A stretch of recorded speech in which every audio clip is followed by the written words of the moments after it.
कलीसिया जिसे हम इंग्लिश में चर्च कहते हैं, चर्च में आज के लोग इस मूर्ति बनाकर उसके सामने अगरबत्ती और मोमबत्ती को जला रहे हैं। ये सब शैतान का हथकंडा है। शैतान नहीं चाहता कि लोग जीवित परमेश्वर की उपासना करें। शैतान चाहता है कि लोग मूर्त की उपासना करें, लोग निर्जीव वस्तुओं की उपासना करें, नाशमान चीज़ों की उपासना करें। ये शैतान चाहता है। और आज मसीहों को वो कई भ्रमित बातों से वो भड़का रहा है। तो हमें आज समझना है प्रभु यीशु मसीह का आगमन एक जलजलाहट के साथ होगा। तो स्वर्गदूत भी हमें स्वर्ग से आकर कोई दूसरा सुसमाचार सुनाता है तो स्वर्गदूत श्रापित है। ये शैतान स्वर्ग से गिराए हुए स्वर्गदूत हैं पहले के। आप ये मत कहना कि शैतान ऐसे खतरनाक दिखता होगा। शैतान सुंदर मनुष्य का रूप धारण कर सकता है, एक अच्छा मनुष्य का रूप धारण कर सकता है। हमें उसके चाल चलन, उसके स्वभाव और उसके कर्म को देखकर पहचानना है कि वास्तविक में परमेश्वर की ओर से है कि नहीं है। हर एक आत्माओं की प्रतीति न करो, वरन आत्माओं को परखो कि वे परमेश्वर की ओर से है या नहीं है। आज हमें परखना है कि वास्तविक में कौन लोग परमेश्वर की ओर से हैं और कौन लोग परमेश्वर की ओर से नहीं हैं। तो इसलिए यीशु ने कहा है, जैसा हमने पढ़ा कि चौकस रहो, भरमाए ना जाओ, क्योंकि बहुत से मेरे नाम से आकर कहेंगे मैं वही हूँ, मतलब मैं मसीह हूँ, और यह भी कि समय निकट आ पहुँचा है, तुम उनके पीछे ना चले जाना। प्रभु यीशु मसीह ने कहा है, लोग तो कहेंगे अंत का समय एकदम नज़दीक है, समय निकट आ पहुँचा है, अब मैं आ चुका हूँ, देखो मैं मसीह हूँ। तो प्रभु यीशु मसीह कहता है उनके पीछे तुम मत जाना, मत जाना। हमें किसी झूठे स्वर्गदूत के पीछे नहीं जाना है, झूठे प्रचारकों के पीछे भी नहीं जाना है। आज के लोग बाइबल की गलत शिक्षा भी देंगे, हमें उनके पीछे भी नहीं जाना है। 9 पद में लिखा है, जब तुम लड़ाइयों और बलवों की चर्चा सुनो तो घबरा ना जाना, क्योंकि इनका पहले होना अवश्य है, परंतु उस समय अंत ना होगा। तो जब प्रभु यीशु मसीह का आगमन निकट होगा और इस दुनिया का अंत होगा, तो उसके पहले क्या होगा? देश देश में लड़ाई होगा। जब तुम लड़ाइयों और बलवों की चर्चा सुनो तो घबरा न जाना। जब तुम लड़ाइयों, पता है 2 बार विश्व युद्ध हो चुका है, 2 बार विश्व युद्ध हो चुका है। अगर तीसरा विश्व युद्ध हुआ तो पृथ्वी का सर्वनाश हो जाएगा, और आने वाले समय में होगा ये, ऐसा नहीं कि नहीं होगा, क्योंकि बाइबल में लिखा है कि देश देश के लोगों को संकट होगा और ये होगा, लड़ाई होगा। फिर लिखा है बलवों की चर्चा सुनो तो घबरा न जाना। प्रभु यीशु मसीह के आगमन से पहले इस दुनिया में बलवा होगा। बलवा कैसे? लोग जाति के नाम से लड़ेंगे, छोटा जाति को मारो, बड़ा जाति को नमस्कार करो। बलवा होगा, धर्म के नाम पर बलवा होगा, हमारा धर्म बड़ा, हमारा धर्म बड़ा, इस नाम पर लड़ाई होगा। प्रभु यीशु मसीह ने कहा है कि मेरे आगमन से पहले, इस संसार का अंत होने के पहले ये सब होगा। जाति के नाम पर लड़ाई होगा, धर्म के नाम पर लड़ाई होगा, रीति रिवाज के नाम पर लड़ाई होगा। कई लोग नहीं कहते हैं प्रभु यीशु मसीह को ग्रहण कर लो, सब बढ़िया हो जाएगा, बढ़िया शांति होगा। प्रभु यीशु मसीह ने क्या कहा है कि पृथ्वी में लड़ाई होगा, झगड़ा होगा, बलवा होगा। प्रचारक क्या कहता है, हम उसके बातों को समझें कि वो बाइबल की ओर से है कि नहीं। एक बार हम झूठ बोल सकते हैं, लेकिन यीशु मसीह ने सच बोला है। हम यीशु की बात सुने। यीशु ने कहा है कि लड़ाई होगा, तो देश देश में लड़ाई होगा।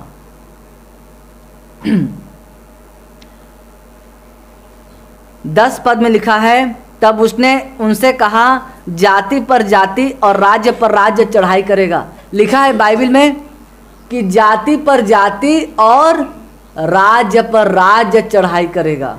अब कई लोग ये कहते हैं कि प्रभु यीशु मसीह को मानने से जाति जाति में शांति होगा, देश देश में शांति होगा। लेकिन प्रभु यीशु मसीह क्या कहता है, अंत के समय आने के पहले, इस संसार का अंत होने के पहले, मेरे आगमन के पहले जाति पर जाति लड़ाई होंगे। अभी मैंने बताया ना। अब इसको किसने कहा है? यीशु मसीह ने कहा है। जाति जाति के लोग लड़ मरेंगे, धर्म के नाम पर लड़ेंगे, राज्य राज्य के लोग लड़ेंगे। राज्य राज्य का मतलब समझते हो? एक देश कहेगा मैं ताकतवर देश हूँ, दूसरा देश कहेगा मैं ताकतवर देश हूँ। देश देश के लोग अपने अहंकार के कारण एक दूसरे से युद्ध करेंगे, देश देश में लड़ाई होगा। और ये यीशु मसीह ने कहा है। और बड़े बड़े भूकंप होंगे। हम देख रहे हैं कि पृथ्वी में बड़े बड़े भूकंप हो रहे हैं। कितने लोग एक ही पल में मर जा रहे हैं बड़े बड़े भूकंप के द्वारा। अब इसको किसने कहा है? प्रभु यीशु मसीह ने कहा है कि देश देश में भूकंप होगा तो होगा। अभी बड़े बड़े भूकंप हो रहे हैं कि नहीं हो रहे हैं? और जगह जगह अकाल और महामारियां पड़ेंगी। बीते समय बहुत अकाल पड़ा है इस संसार में। जब 2 बार विश्व युद्ध हुआ था तो लोगों को खाने के लाले पड़ गए थे। अकाल होंगे, अभी भी कई बार अकाल पड़ जाता है कई देश में, लोगों के पास खाने को नहीं रहते। अब इसको किसने कहा है अकाल पड़ेंगे? प्रभु यीशु मसीह ने 2000 साल पहले भविष्यवाणी कर दिया है। अब कोई मनुष्य कहे कि मैं भविष्यवाणी करता हूँ अकाल होगा और लड़ाई होगा, अरे भैया, प्रभु यीशु मसीह ने 2000 साल पहले ही भविष्यवाणी कर दिया है कि अकाल पड़ेगा, भूकंप होगा, देश देश में लड़ाई होगा। इसको प्रभु यीशु मसीह ने पहले से बता दिया है। और प्रभु यीशु मसीह ने क्या कहा है? महामारियां पड़ेंगी। अभी पड़ा है ना महामारी, अभी चल रहा है ना कोरोना वायरस का खतरनाक महामारी। लोग डर के मारे घर में दुबक गए हैं, घर में चूहे की तरह छुप गए हैं। अब कई लोग कहे कि मैं भविष्यवाणी करता हूं कि महामारी पड़ेगा। अरे भाई, मनुष्य तो अभी भविष्यवाणी कर रहा है। प्रभु यीशु मसीह 2000 साल पहले ही बता दिया है कि संसार में महामारियां पड़ेंगी, इस संसार में महामारी पड़ेगा। अभी हम बाइबल के अनुसार देख रहे हैं ना, पड़ा है ना संसार में महामारी। लोग डरे हुए हैं। अरे सांसारिक और मसीहों की बात छोड़ दिए, पास्टर लोग डर के घर में ऐसे चूहे की तरह घुस गए हैं महामारी के डर से। और प्रभु यीशु मसीह ने पहले से बता दिया है कि महामारियां इस संसार में आएंगी। आज पूरे विश्व में इस कोरोना वायरस की महामारी ने तहलका मचा के रख दिया है। देखिए, कोरोना वायरस से हमें सतर्कता से बच के रहना है, हमें सावधानी बरतना है। मुंह में मास्क लगाना है, हाथ में सैनिटाइजर लगाना है, सैनिटाइजर से बार बार हाथ धोना है, डिस्टेंसिंग दूरी बना कर रखना है, लोगों से ज़्यादा मिलना जुलना नहीं है। कोरोना वायरस से डरने की ज़रूरत नहीं है, सावधानी बरतने की ज़रूरत है। डरना है तो परमेश्वर से डरना है हमें। वो महान परमेश्वर के हाथों में हमारा प्राण है, हमारा जीवन है। तो हम सावधानी से इस संसार में रहें। अभी महामारी का दौर चल रहा है, महामारियां पड़ेंगी और आकाश से भयंकर बातें और बड़े बड़े चिन्ह प्रकट होंगे। आकाश से भयंकर बातें, पहले के समय में ये सुनाई नहीं देता था कि बादल फट गया। अभी हम 10-15 सालों में देख रहे हैं कि अचानक से बादल फट जाता है और सारा पानी एक ही जगह गिर जाता है, जिसमें पूरे शहर, पूरे नगर, पूरे गांव एक साथ बह जाते हैं और हजारों लोग मर जाते हैं। पहले ऐसा होता था क्या? नहीं होता था, लेकिन अब हो रहा है। मैं एक वीडियो डाला भी था अपने YouTube चैनल पर। सूर्य के चारों ओर एक गोल्ड रिंग सा बन गया है, गोल्ड रिंग सा। सूर्य के चारों तरफ दिन को दोपहर में एकदम काला हो गया, एकदम रिंग जैसा। और प्रभु यीशु मसीह ने कहा है आकाश से भयंकर बातें होंगी। आज कई बार साइंटिस्ट लोग ताजुब हो जाते हैं, अचंभित हो जाते हैं। जब तारे टूट के गिरने लगते हैं तो देश देश में हड़कंप मच जाता है। अभी कई बार ऐसा हुआ था ना, कई लोग कह रहे थे कि ग्रह टूटकर गिरने वाला है समुद्र में, है कि नहीं? तो ये होगा, ये अवश्य होगा। बड़े बड़े तारे, बड़े बड़े ग्रह टूटकर इस पृथ्वी पर गिरेंगे। तो ये गिरेंगे ये। अब मैं भविष्यवाणी करूंगा कि आने वाले समय में तारे टूटकर इस पृथ्वी पर गिरने लगेंगे। मेरे भविष्यवाणी से कुछ नहीं होता, प्रभु यीशु मसीह ने 2000 साल पहले ही बता दिया है कि तारे टूट कर गिरने लगेंगे, आकाश से भयंकर बातें होंगी। फिर लिखा है, परंतु इन सब बातों से पहले वे मेरे नाम के कारण तुम्हें पकड़ेंगे। प्रभु यीशु मसीह ने ये भी कहा है कि ये संकट और महासंकट शुरू होने से पहले लोग मेरे नाम के कारण तुम्हें पकड़ेंगे। अब हमें क्यों पकड़ेंगे? हम तो मसीह है ना, हम तो अच्छे जीवन जीने वाले लोग हैं। हम किसी को गाली नहीं देते, किसी को झगड़ा नहीं करते, हम किसी को श्राप नहीं देते, फिर लोग हमें क्यों पकड़ेंगे? क्योंकि हम यीशु मसीह के द्वारा जीवित परमेश्वर की महिमा करते हैं। हम लोगों को बताते हैं कि आज महान परमेश्वर सोने चांदी में नहीं रहता, मूर्तों में नहीं रहता, कोई पत्थर और कोई संगमरमर के भवन में भी नहीं रहता। परमेश्वर स्वर्ग में है। परमेश्वर मनुष्य के हाथ के बनाए हुए मिट्टी या पत्थर या सोने या चांदी के भवन में नहीं रहता। हम लोगों को बताते हैं। तो यीशु ने क्या कहा है? मेरे नाम के कारण तुम्हें पकड़ेंगे। हमें इसलिए पकड़ेंगे क्योंकि हम सच्चाई का प्रचार करते हैं। और सताएंगे, लोग हमें सताएंगे। क्यों सताएंगे? क्योंकि हमने सच्चाई को अपना लिया है। तो हमें सताएंगे कौन? हमारे ही जाति वाले सताएंगे, हमारे ही समाज वाले सताएंगे, हमारे मोहल्ले वाले सताएंगे। जो मसीह विरोधी है वो हमें सताएंगे, क्योंकि हमने जीवते परमेश्वर को अपना लिया है। और पंचायतों में सौंपेंगे। कौन सौंपेंगे पंचायत में? मोहल्ले वाले, हमारे जो सांसारिक समाज वो है, वो सौंपेंगे। क्योंकि हम यीशु मसीह में आने के पहले समाज में रहते थे, एक टेढ़ी जाति के समाज में रहते थे। वो लोग हमें पंचायत में सौंपेंगे। क्यों? लोग कहेंगे इसने हमारे धर्म को छोड़कर मसीह धर्म को अपना लिया है। तो भाई, परमेश्वर को अपनाना ही सच्ची धार्मिकता है। परमेश्वर को अपनाना ही, यीशु मसीह की देह को पहनना ही सच्ची धार्मिकता है। यीशु मसीह के स्वभाव और उसके चाल चलन को अपने जीवन में लागू करना ही सच्ची धार्मिकता है। समाज और यहाँ के जो लोगों ने रिलीजन बनाए हैं, धर्म बनाए हैं, ये तो रीति रिवाज मानने वाले लोग हैं। ये लोग रीति रिवाज के पीछे चलने वाले लोग हैं। ये लोग जीवित परमेश्वर के पीछे चलने वाले लोग नहीं हैं। तो इसलिए हमें पंचायतों में सौंपेंगे, क्योंकि हमने अब समाज के रीति रिवाज को बहिष्कार कर दिया है। मरने के बाद मुंडन कर देना। तो लोग हमें पंचायतों में सौंपेंगे और बंदी गृह में डलवाएंगे। यीशु ने कहा है कि मेरे नाम के खातिर लोग तुम्हें जेल में भेज देंगे, तुम्हें थाना भी जाना पड़ेगा, बंदी गृह में डालेंगे। अब हम यीशु मसीह का सच्चाई से प्रचार करेंगे, लोगों को यीशु मसीह के बारे में बताएंगे, तो समाज वाले मसीह विरोधी हमें जेल में भेज देंगे, जेल में। अब ये बात यीशु मसीह ने कहा है।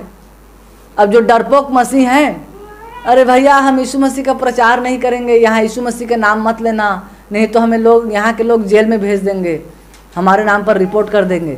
लेकिन जो सच्चे और निडर मसीह रहेंगे वो क्या कहेंगे कि भाई हम जीवित परमेश्वर के पीछे चलने वाले लोग हैं, हम हर जगह गवाही देंगे, चाहे हमें जेल जाना पड़े।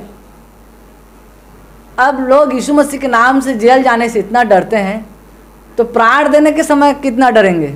यीशु मसीह ने कहा है कि मेरे नाम के खातिर लोग तुम्हारा प्राण भी ले लेंगे।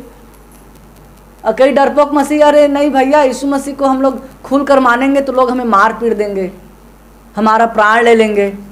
यीशु ने कहा है प्राण देने तक विश्वासी रह तो तुझे जीवन का मुकुट दिया जाएगा। जो डरपोक मसीह हैं वो यीशु मसीह के नाम के लिए मार खाने से डरते हैं, जेल जाने से डरते हैं। इसीलिए कई आज मसीही मूर्ति पूजक में चंदा पैसा दे देते हैं डर से, नहीं देंगे तो ये लोग हमें मार देंगे, पीट देंगे। जो सच्चे और निडर मसीह रहते हैं वो कहते हैं कि हम जीवित परमेश्वर के पीछे चलने वाले लोग हैं, हम परमेश्वर से डरते हैं, मनुष्यों से नहीं। तो इसलिए हमें निडर मसीह बनना है, क्योंकि अभी अंत के समय में हम मसीह के सही राहों पर चलेंगे तो हमारे ही घर के लोग विरोध करेंगे। बाहर की बात तो छोड़ दीजिए, हमारे ही घर के लोग, हमारे अपने लोग, हमारे दोस्त यार, हमारे संगी साथी, हमारे रिश्तेदार ही हमारा विरोध करेंगे। कहेंगे अरे बाइबिल मत पढ़ा कर, प्रार्थना मत किया कर, चर्च मत जाया कर। ऐसे हमारे ही लोग बोलेंगे। जो हमें अनंत जीवन के मार्ग में जाने से रोकते हैं, वो हमारे लोग नहीं हो सकते। फिर लिखा है, और राजाओं और हाकिमों के सामने ले जाएंगे। हमें यीशु मसीह के नाम के खातिर बड़े बड़े अधिकारियों के सामने पेश किया जाएगा कि ये धर्म परिवर्तन करा रहा है, ये यीशु मसीह का प्रचार कर रहा है। तो गलत क्या है भाई? हम परमेश्वर के जीवित वचन को लोगों को बता रहे हैं और उनके जीवन को सच्ची धार्मिकता में ला रहे हैं, तो क्या गलत कर रहे हैं? तो कई लोग हमारा विरोध करेंगे कि ये धर्म परिवर्तन करा रहा है। तो ये अच्छी बात भी है भाई, हम लोगों को उनके अधर्म से छुड़ाकर यीशु मसीह के सच्ची धार्मिकता में ला रहे हैं, तो ये बहुत अच्छी बात है। हमें मनुष्यों से नहीं डरना है, हमें परमेश्वर के काम को करना है, क्योंकि जो आज हमारा विरोध करते हैं वो स्वयं एक दिन यीशु मसीह के सामने खड़ा होकर अपने कर्म का लेखा देंगे। इसलिए मनुष्यों से डरने की हमें आवश्यकता नहीं है। इसलिए अपने मन में ठान रखो कि हम पहले से उत्तर देने की चिंता ना करें। अब कई बार जब हमें लोग पकड़ लेंगे तो यीशु मसीह का प्रचार क्यों कर रहा है यहाँ पर, तो यीशु मसीह को क्यों मान रहा है, हम लोग तो अलग धर्म वाले हैं, अलग जाति वाले हैं, तो यहाँ पर प्रचार क्यों कर रहा है, लोग पकड़ लेंगे हमें। प्रभु यीशु मसीह कहता है, इसलिए अपने अपने मन में ठान रखो कि हम पहले से उत्तर देने की चिंता ना करेंगे। हमें टेंशन नहीं लेना है, हमें चिंता नहीं करना है कि लोग हमसे पूछेंगे, हमारा विरोध करेंगे यीशु मसीह के बारे में, तो हम क्या जवाब देंगे। हमें चिंता करने की आवश्यकता नहीं है, क्योंकि हम 15 पद में पढ़ते हैं तो यीशु कहता है, क्योंकि मैं तुम्हें ऐसा बोल और बुद्धि दूंगा कि तुम्हारे सब विरोधी सामना या खंडन न कर सकेंगे। प्रभु यीशु मसीह कहता है, जब लोग मेरे नाम के कारण तुम्हें पकड़ लेंगे तो तुम चिंता मत करना कि तुम्हें क्या जवाब देना है। उस समय मैं तुम्हें बोल और बुद्धि दूंगा, मतलब मैं तुम्हारे होठों में होकर उनसे बातचीत करूंगा। तुम्हें प्रश्न का उत्तर देने की आवश्यकता नहीं है, मैं तुम्हारे होठों में होकर बात करूंगा। हमें चिंता करने की आवश्यकता नहीं है कि जब लोग यीशु मसीह के नाम से हमारा विरोध करेंगे तो मैं क्या जवाब दूंगा। अरे हम निडर रहें प्रभु यीशु मसीह में। परमेश्वर स्वयं बुद्धि का आत्मा हमें देगा और वो बुद्धि का पवित्र आत्मा खुद हमारी ओर से अगुवाई करेगा। कैसा जवाब देना है ये हमें परमेश्वर सिखाएगा। पता है आज कई लोग अनपढ़ हैं, कई लोग ज़्यादा पढ़े लिखे नहीं हैं, लेकिन जैसे ही प्रभु यीशु मसीह के विरोधियों का सामना करने का समय आता है तो लोग बड़े ही परमेश्वर की बुद्धि के साथ उत्तर देते हैं, क्योंकि परमेश्वर ने जगत के नीचों और तुच्छों को चुन लिया है। हम पहले से दिमाग न लगाएं कि हमें क्या जवाब देना है। हम निडर रहें, हम डरपोक मसीह न बने।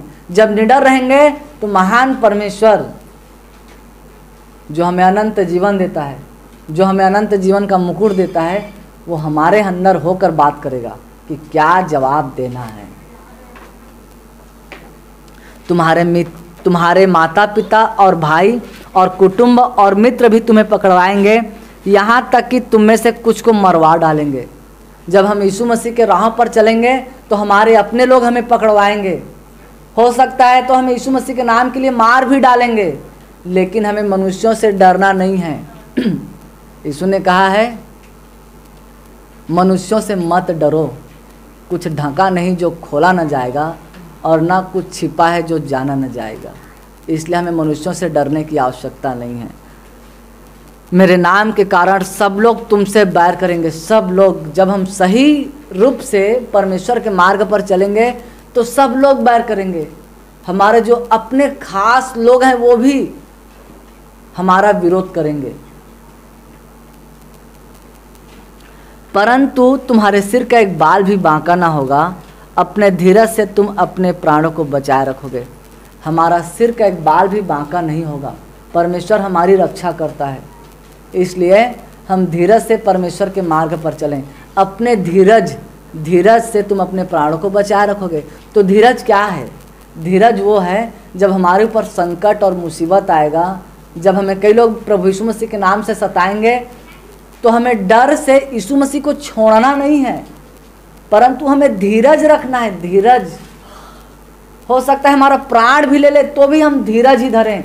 हमारा विश्वास एक चट्टान की तरह मजबूत हो प्रभु यीशु मसीह में। प्रकाशित तो आकर 2:10 में लिखा है, प्राण देने तक विश्वासी रह तो तुझे जीवन का मुकुट दिया जाएगा। एक निडर मसीह यीशु मसीह के लिए अपना प्राण देगा, लेकिन अपने धीरज को नहीं खोएगा। लेकिन एक डरपोक मसीह समाज और संसार के डर से और ये सोचकर कि ये लोग मेरा प्राण ले लेंगे यीशु मसीह के नाम से, ये सोचकर यीशु मसीह को छोड़ देंगे, यीशु मसीह के संगति को छोड़ देंगे।